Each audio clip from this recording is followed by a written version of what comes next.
Hey everybody, thanks so much for checking out Better Student Ministry. My name's Mark Freeman and this is Jared Barry, and together we have over 30 years of youth ministry experience. We hope this resource was a blessing to you and your team. Along with every training video, we've included a downloadable PDF filled with discussion questions for you to wrestle through and contextualize the topic we've discussed. And if you guys are interested in doing a deeper dive, we also have a podcast that's available where Mark and I talk a lot more about the topics we've talked about today. You can find us on SoundCloud, iTunes, YouTube, and Facebook by simply searching Better Student Ministry. Hey, thanks so much for taking some time with us here at Better Student Ministry. We're going to spend some time today talking about what does it look like to create a healthy youth ministry culture. And I think it's important to have this conversation because culture doesn't just happen accidentally. Actually, culture happens intentionally whether you want it to or not. And for today, kind of the definition that we're using as it relates to what is culture, we've got kind of two main parts that we want to talk about today. Culture is what you create and culture is what you allow. Yeah. And I think a lot of times we don't realize we may be allowing things to seep into our culture unintentionally, but it is shaping kind of the feel and the environment and the mission of what our youth group is. Yeah, this is an important distinction, and I think a lot of people miss it, which is we oftentimes think culture is just what we create, right? What are the things that we're going to do? But oftentimes what we allow, what is unsaid, what people see and is not addressed, goes to creating culture even sometimes more profoundly than the stuff that we do. And so we all know kind of the adage of it's like not what you always say, it's what you do. And so we want to talk about those. So first thing let's dive into is what do we create, right? In doing a healthy youth culture, what are some of the things that we need to create? Yeah, I think one of the things that I wanted to be really intentional about in our youth ministry is I wanted an environment, if I'm going to have any opportunity for influence in the life of my students, then I want an environment where they walk in and they know this is my place. It might not be my people, but I fit in here. There's a reason for me being here. I feel comfortable here. I don't feel vulnerable here. I can be vulnerable, but I don't feel vulnerable. There's a difference there. And so I wanted to create a culture and an environment where whoever walks in the door, and whatever their personality, who they are, they can look in the room and within a few short moments begin to realize, hey, this is a safe place. This is an okay place for me to be at. And so we had to be intentional about creating that environment, creating that culture. We talk about it all the time when we're preaching or when we're at events or when we're just interacting with students to get them to start thinking about not themselves. Right? Start thinking about the other kid who might be here for the first time. Start thinking about who's not there yet that I want to be there with me. And I think in general, students don't want to be jerks. Like there are moments that you're jerky, but in general, we want to be caring and loving and opening and inviting. But if it's not a part of your radar, if you're not thinking about it intentionally, unfortunately, it doesn't happen naturally. So we talk about it all the time. We talked about it all the time. Like, think about the person who's sitting by themselves, invite them in. Think about what you can give back instead of what you can just take. Our staff are strategic and where they position themselves around the room. The elements of our service are strategic about getting to know people, beginning to break down barriers and walls of separation in safe, in comfortable, in fun ways, so that we realize, hey, we care about one another. We want to hear from one another. Your thoughts and ideas matter to us, and we've got some really important things that we want to share with you as well.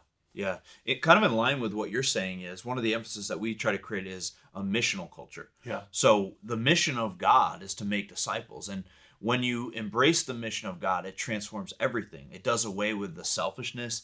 It does away with the consumerism. It does away with some of the things you're talking about, which is how do we make kids feel welcome and loved and not ridiculed and picked on, which is what they often face in their regular day life. But how do we help students go, oh, that kid's by himself. Let me go befriend him, which is not oftentimes the first instinct. Well, I think the way that happens authentically and life transformingly is by helping students understand we're here for the mission of God. We're not here to just eat pizza. Like, we're not here to just play games. We do those things, but ultimately we're here to be the family of God, to live on mission and transform our community. And so we would be really intentional in trying to create that in the sermons that we preach, in the things that we celebrate as a youth ministry, right?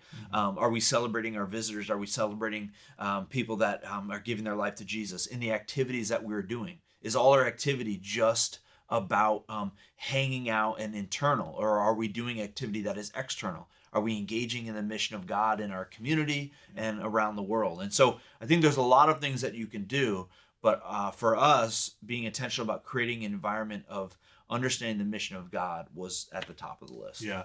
I think one thing also that can be really helpful in creating a healthy culture in your youth ministry is there needs to be some sort of measure, some sort of barometer by which we're able to identify, is what we're doing fulfilling the mission? Is what we're doing actually useful and helpful? And are we staying focused? And so does your group have a list of values that you say, this is why we exist, and these are the things that we want to see a student that spends time in our ministry? We want to make sure that they have these experiences. We want to make sure that we've spoken into their life in these ways. This is the characteristics of who Christ is that we want to see brought out in them. And so one of the things that, and sometimes this falls on the key, this needs to fall on the shoulders of the key point person, but even as our volunteer leaders, like, what do we value, and allow that to be a measure for everything else that's coming forward. One of the really cool things that we have the opportunity in our deep dive podcast, if you haven't had a chance to check those out just yet,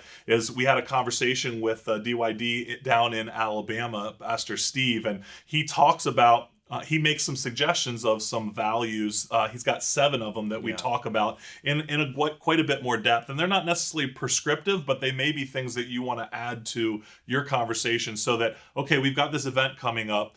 Let's be intentional about everything we do. Is it following our core values versus let's just do something wild and crazy and fun and the kids are going to come and at the end of the night we're like, man, what did we accomplish? Right. Yeah. All right. Well, let's shift gears a little bit and we talked about creating, what are the things that we can create to help produce a healthy youth culture. But now let's talk about what are some of the things that we allow or don't allow to create that. And I'm going to speak to it from the perspective of things that we have to make sure and not allow in order to have a healthy youth culture.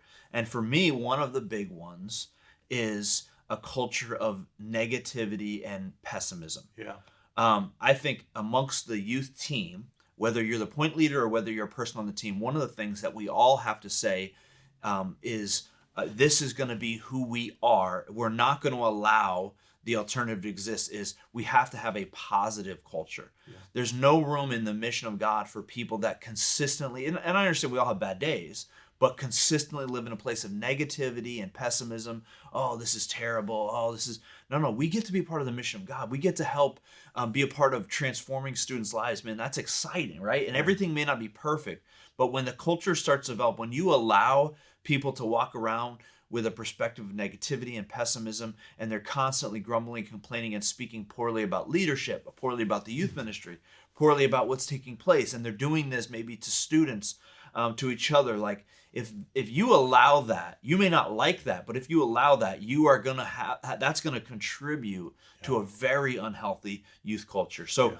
my challenge to you would be, start with your team, whoever the team is. And this is not just a point person, this is all of us on a team. And let's hold each other accountable and not allow that sort of spirit, that sort of culture to develop, because it will ruin a healthy youth culture. Yeah. One of the things that I want to share, maybe there were moments in my ministry where I felt controversial about this idea. And it's this notion of no one person is any more important than another. And let me explain what that means in my mind. Sometimes there are certain behaviors that are just totally inappropriate in our space that make for that conducive, safe environment, that make for that focused, hey, we're here because there's a purpose and intention. It's not just a drop-in center. And so there were occasions where there were students that didn't get that in the environment, and they wanted just attention for themselves. They had different agendas. And this is where the controversy falls for internally for me, and even for a lot of my staff, was where is the tipping point between being merciful and gracious and recognizing there's 20, 30, 40, 50 other people in this room that I need to pastor and care for and shepherd as well. Yeah. That if all of my resources and all of my attention and all my effort is swarming around containing this individual, and we're not really addressing it, and the other students know what's going on, and they're like, what's happening? Why are they being allowed to do this? Act this way, shout out the things that they shout out, or treat people in the group the way that you treat. It's hard. Like at some point you begin to wrestle with this idea of, I got to address this in some pretty potentially punitive ways, because I can't allow them to treat other people in my group this way. Right. And if they're not willing to change, maybe this isn't the right environment. And then the Christian in you is like, my goodness, no, this may be the only opportunity that they have. But my heart was, if I've gotten to that point, there's been some relationship developed with them, and there's been some time invested. And sometimes we just got to say, listen, if you're not willing to change, this might not be the healthiest environment for you to be in. And I'd be curious for you to have some of this conversation with your group. Do you agree? It's okay that you might not agree with me, but talk through, what does this look like for your youth group if you need to address a situation that involves an individual and whether they should stay in the group or not. Yeah. And let me again just say, listen, this is not something that I enjoyed doing. This is stuff that we prayed hard over. If there was ever a student that we needed to say, hey, this might not be the group for you, because I understand the eternal significance potentially. Now, I do believe that there's ways that can be addressed where the kid walks away and he's like, forget Christianity, forget religion altogether. And there's ways in which it can be addressed in which they realize, hey, maybe I was the issue here. Yeah. Some of that is what is the culture that already exists in the group. Some of it is what's the relationship you have with the individual. It's nothing I rushed into, but it can create some significant waves. Yeah, and sometimes it's not even I have to kick a student out of youth ministry. It's if I don't address their behavior, right, it creates a negative culture amongst the rest of the youth, and a lot of them will start to check out. And so we hope this has been valuable for you guys, and is a really valuable conversation for you and your team to wrestle through. What are the things that you're creating to help facilitate a healthy culture? And then maybe what are some of the things that you've allowed that you need to not allow anymore that will continue to allow you to grow healthy?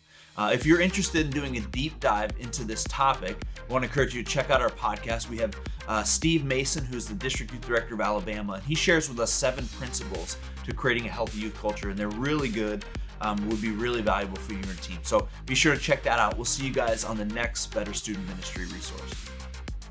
Question number 1, how to create a culture where students feel ownership of both the youth ministry and the mission of God.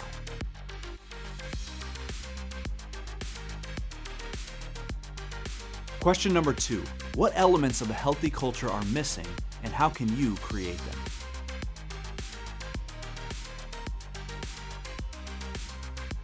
Question number 3, what are some things that we've allowed that are negatively affecting our culture?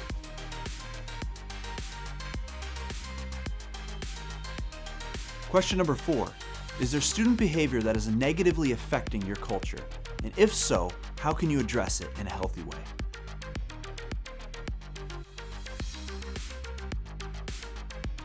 Thanks for checking out Better Student Ministry. If you enjoyed this content, feel free to share it with a friend. You can always find our videos by searching Better Student Ministry on either Facebook or YouTube. And if you want to dive deeper into the content we discussed today, we've got a podcast available for you on both SoundCloud and iTunes, or on our YouTube channel.